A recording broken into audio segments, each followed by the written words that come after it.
Okay, so let's see what we have learned.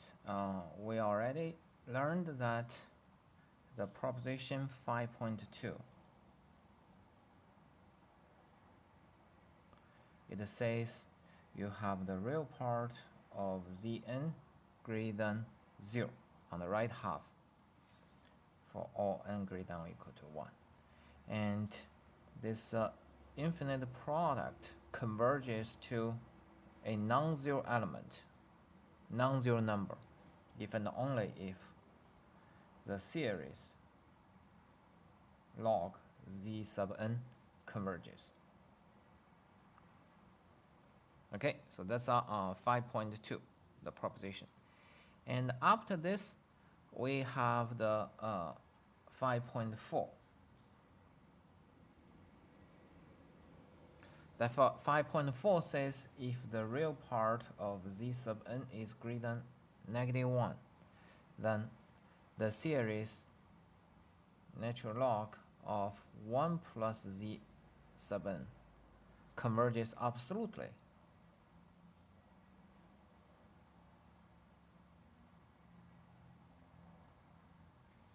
Converges absolutely if and only if the series sigma z sub n converges absolutely. Absolutely.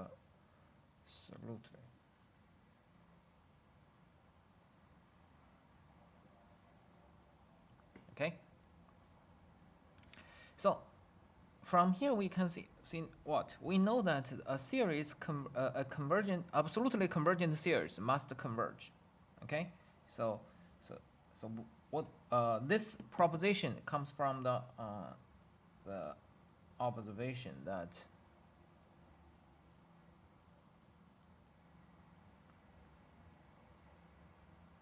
log 1 plus z ops value is bounded by half ops value of z and 3/2 ops value of z, when the ops value of z is less than 1/2, very tiny. Okay, so this is an assumption, a condition for this. The absolute convergence, so you see here, let's see what we have. If we have a series z sub n converges absolutely, then it's equivalent to this one converges absolutely.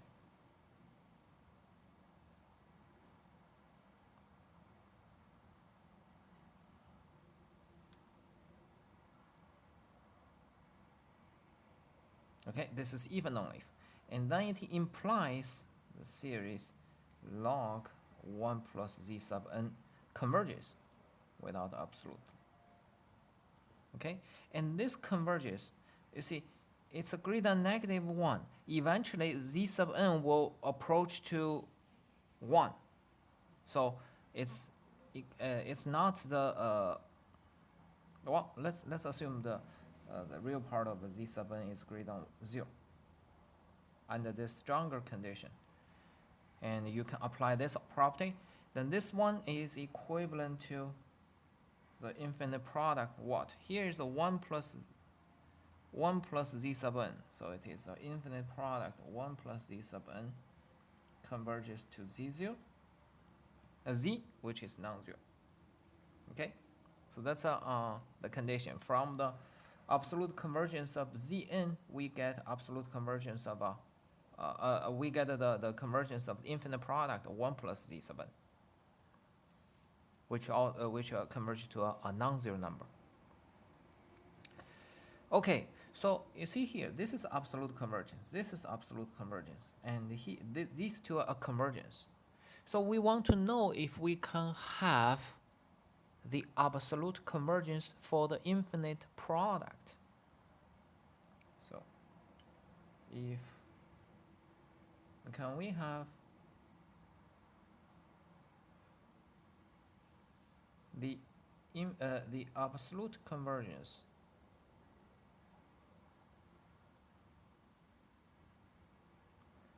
of infinite product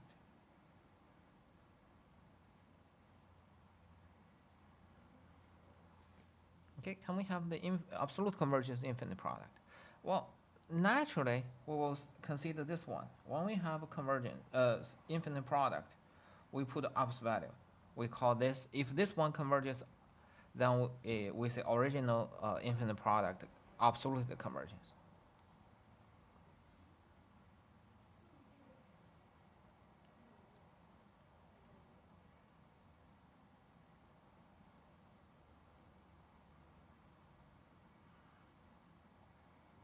Okay, so that's a natural try.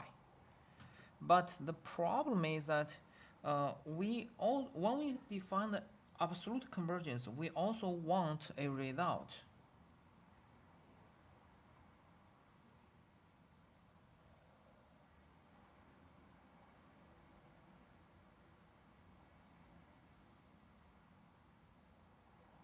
We want a result that absolute convergence implies convergence. This is the property we want to have.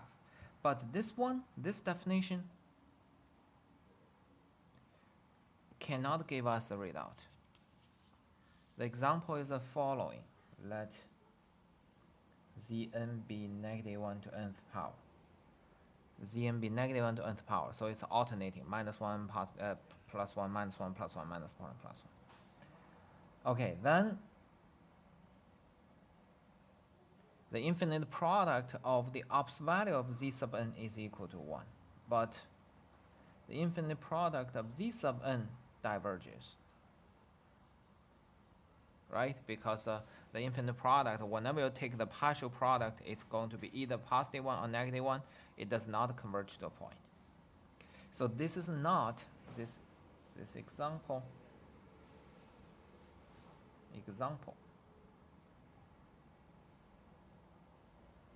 implies that this one is not a proper definition of absolute convergence.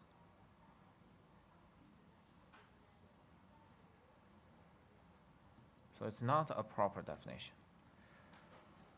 Okay, so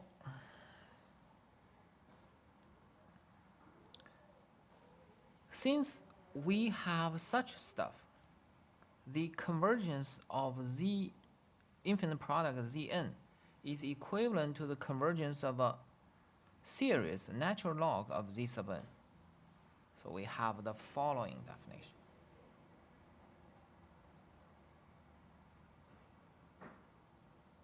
Okay, it's not. So this is not a good try. It's a natural try, but it's not good. Okay, so the definition 5.5 is the following. If the real part of z sub n is greater than 0 for all n, then the infinite product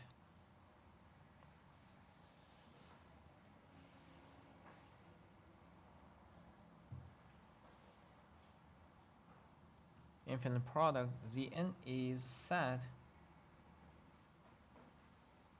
to converge absolutely.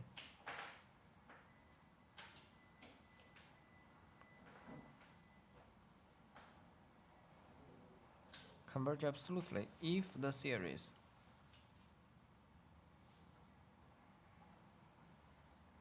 natural log z sub n converges absolutely.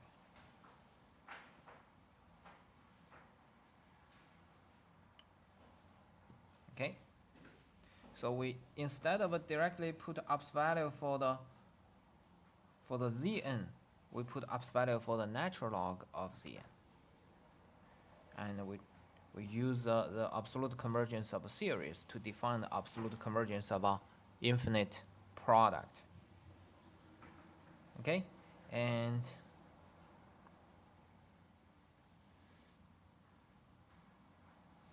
then from here we can see that if the infinite product Zn converges absolutely, then infinite product Zn converges. Okay, because you actually use you use absolute convergence of a natural log series natural log Zn implies a convergence series natural log Zn, and then you get it, right? And also, because when we have absolute convergence of natural log Zn, when we have absolute convergence natural log Zn, we can rearrange terms. So if this natural log Zn converges absolutely, any rearrangement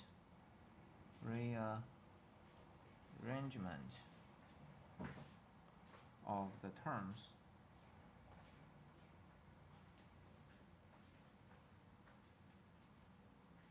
still converge. Absolutely, actually. Absolutely.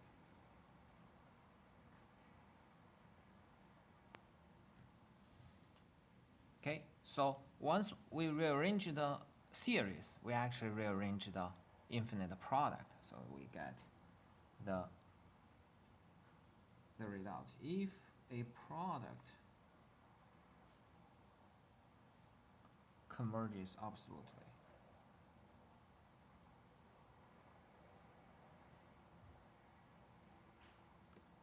then any rearrangement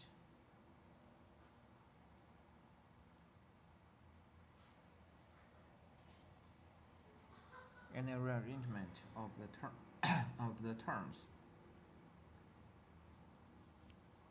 of the product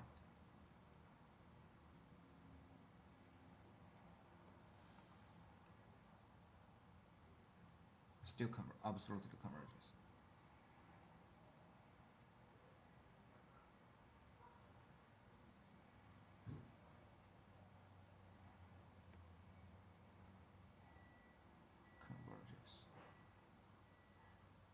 Still absolute convergence. So this fits our common sense. Whenever we have absolute convergence, we should have the convergence. And whenever we have absolute convergence, we can rearrange either the product or the series.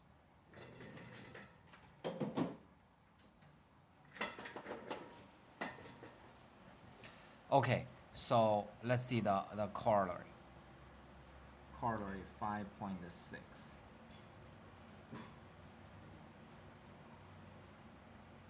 5.6 is the following. If the real part of a Z7 is positive, then the product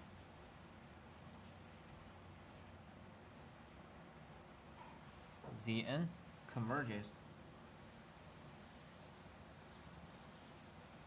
absolutely if and only if, okay, let's see here. This one converges absolutely. By definition means this converges absolutely. Okay? The infinite product converges absolutely means the series log Zn converges absolutely. Log Zn converges absolutely. Where do we have? We have here. Log Zn converges absolutely. Then you get Zn converges absolutely, right? But there's a minor shift. So here in this place, we're going to write Zn. If this whole thing is Zn, then this Zn becomes a Zn minus 1. Okay?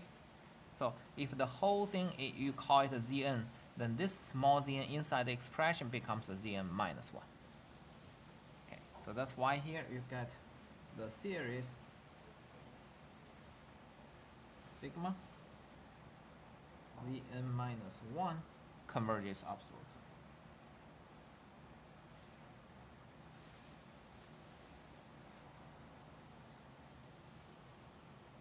Right? So it's just a little shift because here you have a 1 plus Zn, Zn 1 plus Zn, 1 plus Zn, and infinite product 1 plus Zn. Okay, so this corollary is a combination of the definitions plus 5.2 and 5.4. Okay. Well, all these discussions are very theoretical because they only give us some condition. One, the series, when the product converges, when the product absolutely converges. But they don't give us any method to evaluate infinite product. So we still don't know how to evaluate. Any concrete example may require some tricks. Okay? So it's not a simple job to evaluate a concrete infinite product. Okay, so now let's see. We are going to combine this general discussion with functions. So we have the following stuff. Suppose we have a sequence Fn.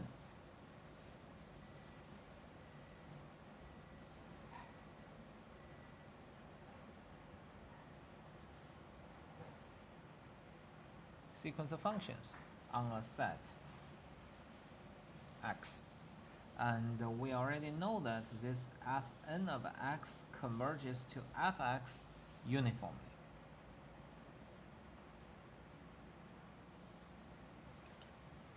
For x in x. Okay? You have this convergence uniformly. Then our question is that one will exponential of f sub n of x converges to the exponential of fx uniformly on x. Okay, so we want the exponential. Remember that why we need the exponential of the uniform convergence, because we always start from this is a point. For the point, there's nothing you need to discuss, but for the functions, you see here you have the natural log. From natural log to recover the infinite product of z sub n, you actually apply the exponential function. For a sequence of points, it's always uniform because there's just one point. But for the sequence of functions, you have to consider the uniform convergence. Okay? So this idea is behind the recovery from the natural log of Zn to the infinite product of Zn. So the lemma 5.7 gave us a partial result, partial answer. One, this exponential Fn will converge to exponential Fx uniformly. Under what kind of a condition? So let x be a set. And let f, f1, f2, be functions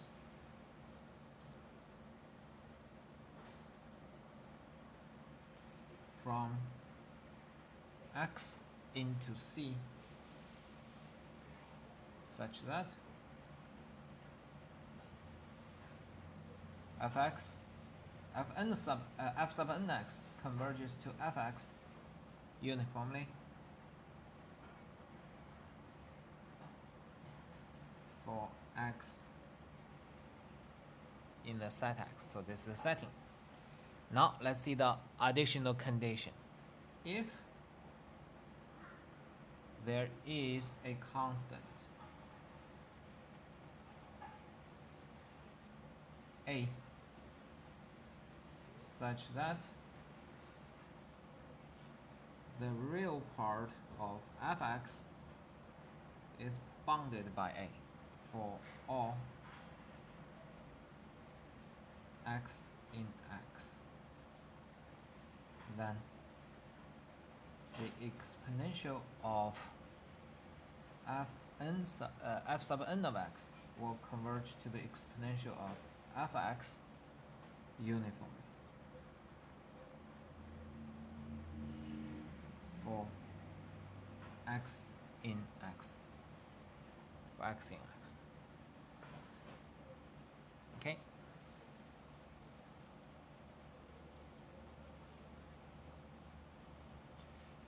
So what is the meaning of this real part of fx is less than a? Actually, this just means after exponential function, it is bounded. So you see here, exponential of fx is equal to the exponential of the real part of x times exponential I, the imaginary part of the fx, right? And when you put up's value, this one has norm 1, so it's equal to the exponential. And remember, this is always positive. Exponential function with the real input is always positive. We have this. And it's less than or equal to the exponential of e to a. Okay? So you see here, it's actually give you some upper bound for the up's value. That's the meaning or the usage of this condition. Okay? So let's see the proof. Let's see the proof.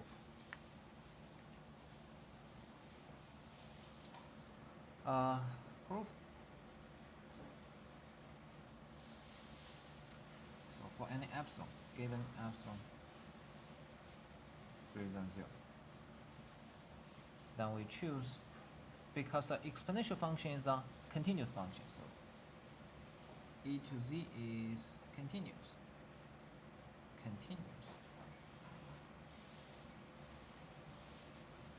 There is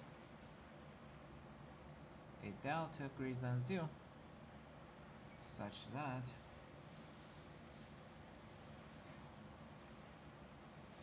e to z minus 1 is e to 0, e to z minus 1 is less than epsilon times e to negative a, e to negative a. It's just epsilon. E to negative a is used later.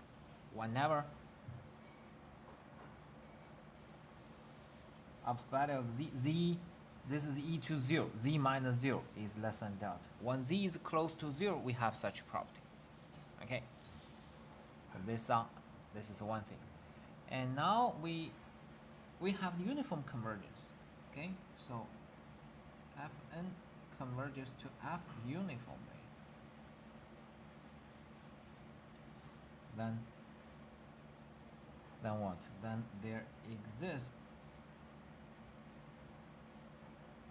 n0 such that Fn x minus fx is less than delta for all x in x and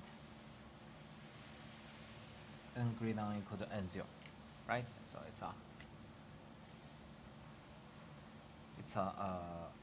it will be very close, uniformly close. Okay, when it is uniformly close, let's see, this quantity is z. This quantity is z, so we get exponential of fn of x minus f of x, exponential of z minus 1 is going to be less than epsilon times e to negative a. This is the exponential function, so we just apply the property of the exponential function.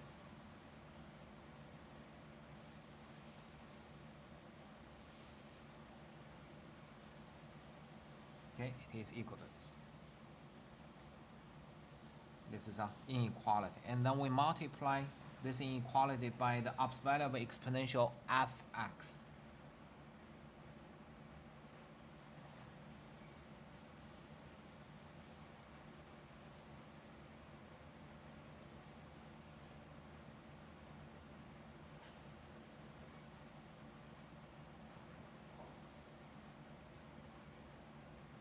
Okay, we multiply this inequality, this inequality by the exponential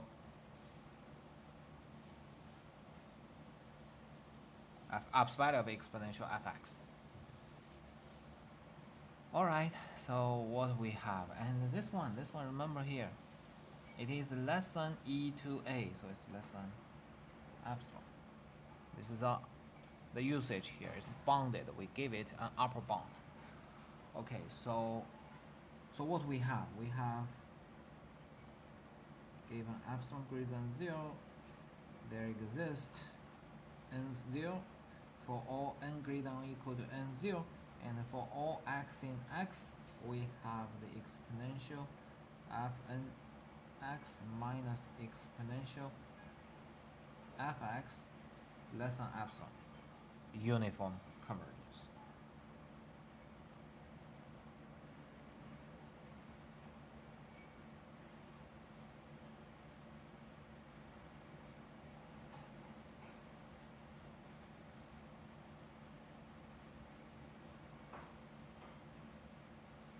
It's uniformly convergent.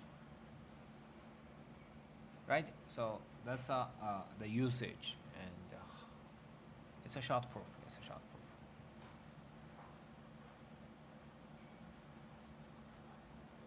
Okay.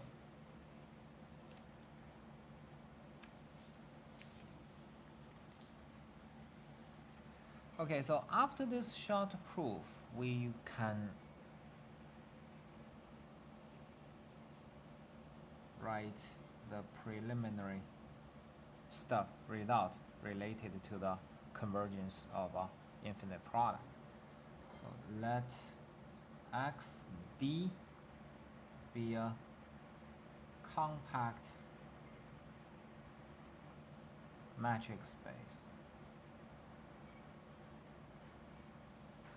and let G sub n be a sequence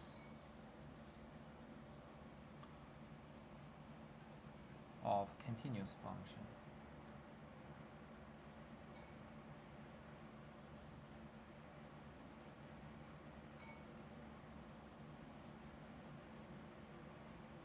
From x into c, such that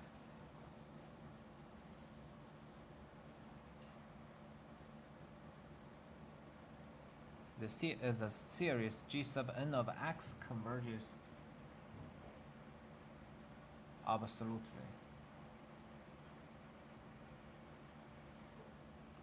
and uniformly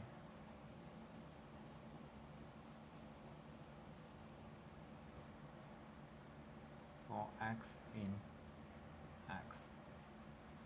Then the product fx, which is a product 1 plus G sub n of x, n from 1 to infinity, converges absolutely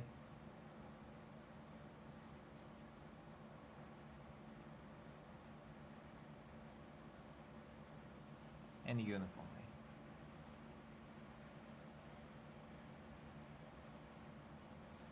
for x in space x. Also, there is an integer n sub 0 such that fx is equal to 0 if and only if G sub n of x is equal to -1 for some n, and n is bounded by this n sub 0. So basically, this also part says when n is big enough, the G sub n of x can never be 0. Will never be 0. Okay? When n is big enough, G sub n of x is not going to be 0. And it's uniform. Alright? And here, remember, there's a shift about this element. This is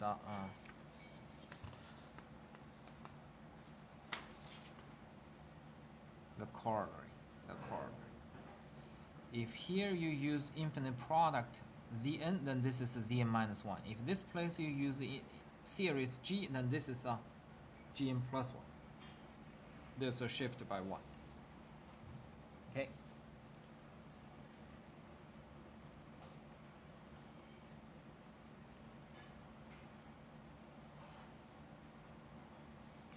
Okay, now let's see the proof.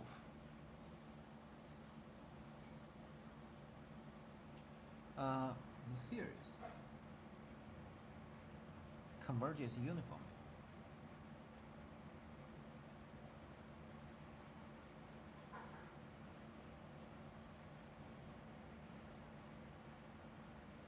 Okay, uniformly it converges, then the tail will be as small as possible. So there is an integer n sub 0 such that for all x in x and n greater than or equal to n0, or greater than 0, not equal to, greater than 0. We leave this n sub 0 to the head. We have this ops value of g sub n of x is less than 1/2. It will be very small. Actually, the whole tail will be very small. But here, let's just pick up one point. Remember, converging the series has the limit of the term to 0, converge to 0. Series xn converges. It implies a limit of xn is equal to 0, right? We had this result in the calculus. Okay, so that's our application, and this part we also use uniform convergence. So this n is uniform. It is less than 1/2. Then of course the real part of 1 plus g sub n of x is positive, and the ops value of the log 1 plus g sub n of x is going to be less than or equal to 3/2 g sub n of x. Okay, remember that for all n greater than n0. Remember that the property we mentioned. Okay, it's positive. The real part is positive, and it's dominated. It's dominated by a convergent series. Then the series hx is from n0 plus 1 to infinity log 1 plus g sub n of x. It will converge uniformly. Converges uniformly.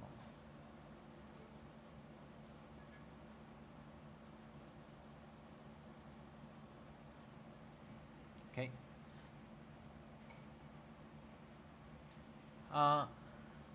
Converges uniformly. This is continuous function. The limit of uniformly convergent continuous function is still continuous. So h is continuous.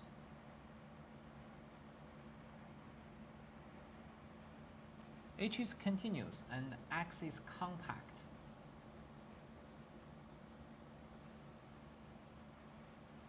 Then h is bounded.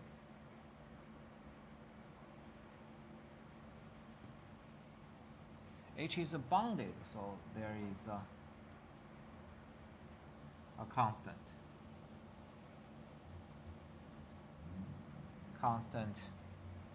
a such that the real part of hx is less than a.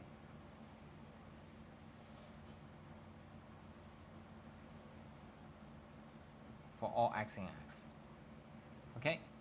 So the real part is bounded. Then by the lemma we just proved, the exponential function hx, which becomes the infinite product from n0 plus 1 to infinity log 1 plus g sub n of x it will converge uniformly.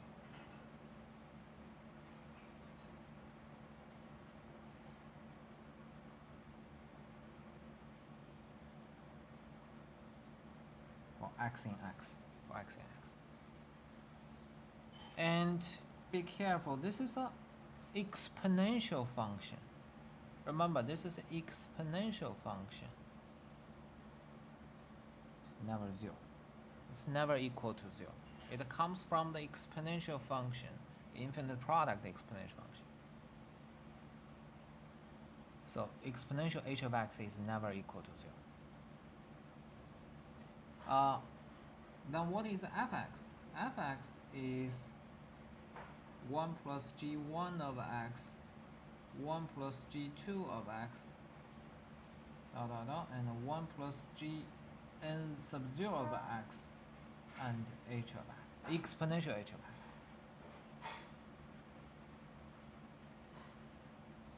Okay, so we just consider the whole tail as a exponential of h, and this one is never equal to 0.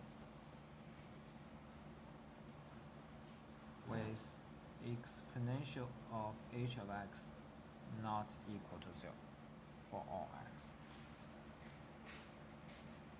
in x. So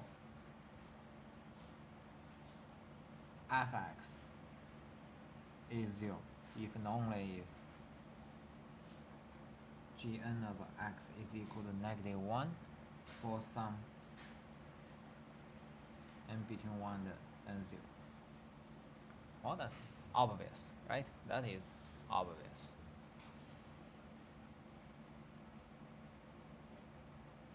Okay, so you see how we apply the lemmas and the general information to derive this first preliminary result about the infinite product of a continuous analytic functions. Convergence, no, it's not analytic. We don't talk about analyticity. It's about the uniform convergence and the absolute convergence. No analyticity, no analytic. Just the uniform and absolute convergence. Okay, now next we're going to talk about the analytic functions. Okay, next we're going to have analytic functions.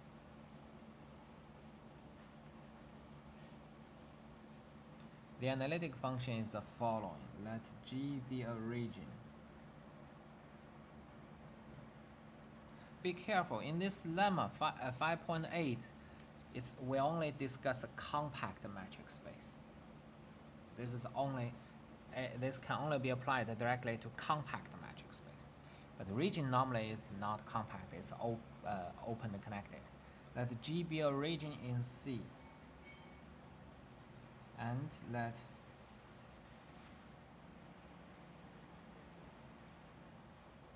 Fn be a sequence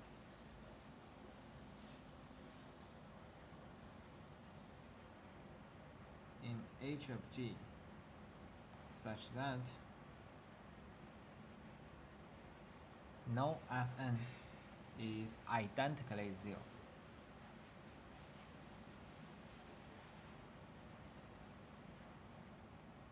If sigma Fn of z minus 1, sigma Fn of z minus 1 converges absolutely and uniformly,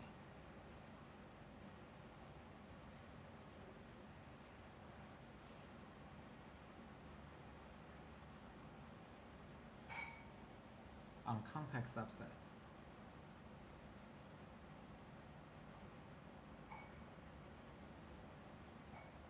of G, then the infinite product of Fn of z and from 1 to infinity converges in H of G to an analytic function.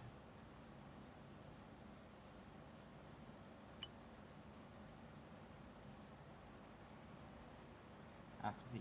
So the limit is analytic, and that's it. That's the first step. Whenever you have absolute convergence, absolute and uniform convergence, then you have a analytic limit. Okay, so that's the first part. It's a main part. And second part, if A is a zero of f, then A is a zero of only a finite number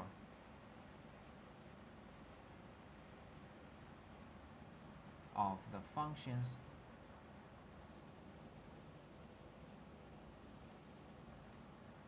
fn. You cannot say fn of a equal to 0 for a lot, infinitely many n. Okay, just finite number, and all the multiplicity will be finite. The multiplicity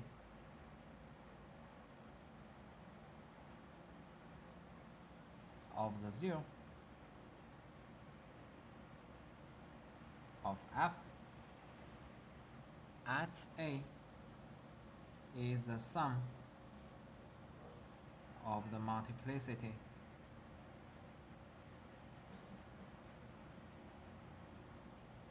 of the zeros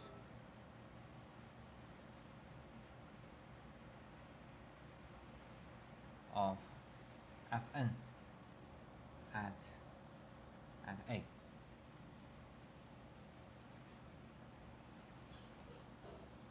Okay.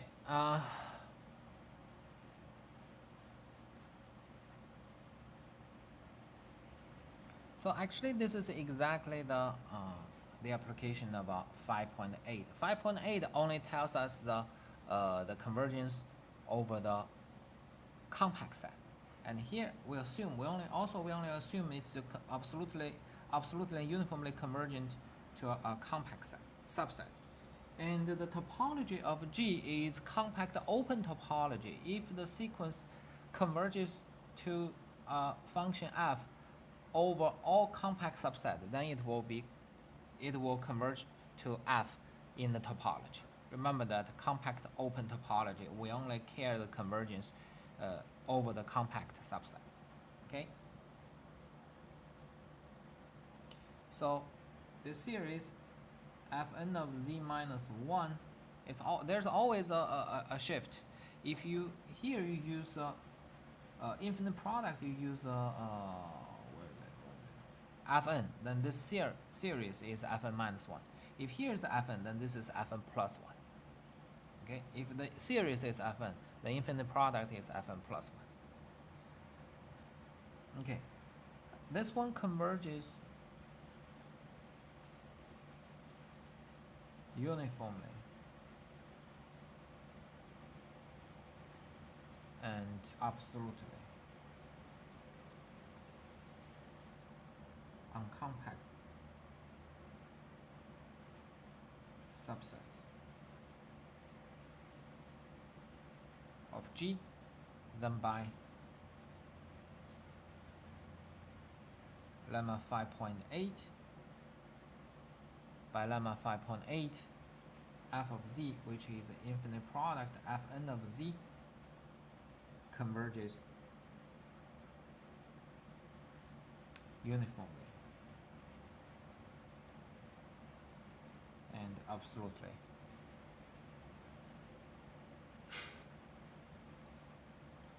on compact subset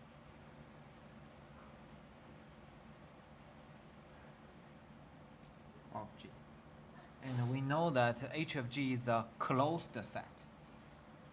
H of G is closed. H of G closed, it means F is analytic. Because closed means it contains the limit. All right, it contains a limit. Okay, so that proves the first part. Prove the first part.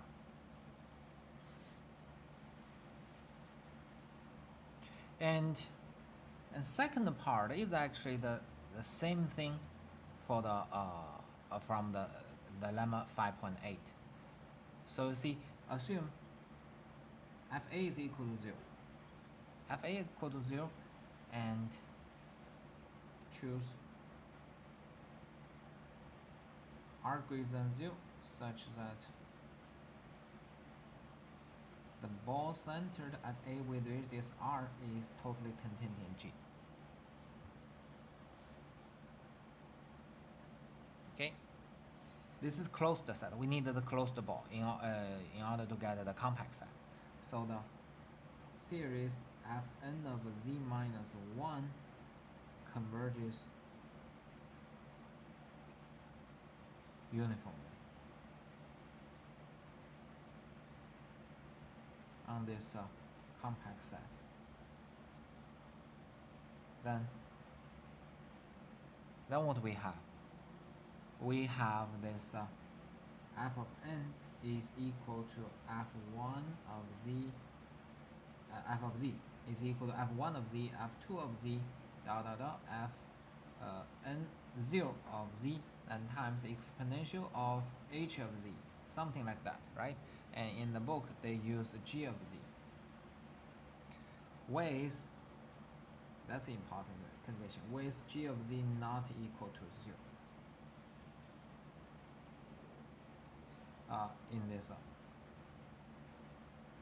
In this open disk, a closed disk. That's exactly the exponential h of z. And then you will see that f of z, fa is equal to 0 if and only if the first few terms equal to 0, and you have the multiplicity. So that's why they say the author says the proof of the remainder of the theorem now follows. Actually, well done. Right? So that's that is the general discussion. The general discussion gave us some idea how to construct the convergent series. What is the condition for us to guarantee the not series, infinite product? What condition will guarantee the convergence of the infinite product in terms of series? Because we know series earlier. So this is the second topic about the convergence. It's infinite product. So we translate the infinite product into the series, and we get those results. Okay, so okay, we finish this video, and we will continue the discussion. In the next video, we're going to really construct some building blocks, and later we're going to use these Lego blocks to build the desired functions. Okay, thank you very much. We finish this video.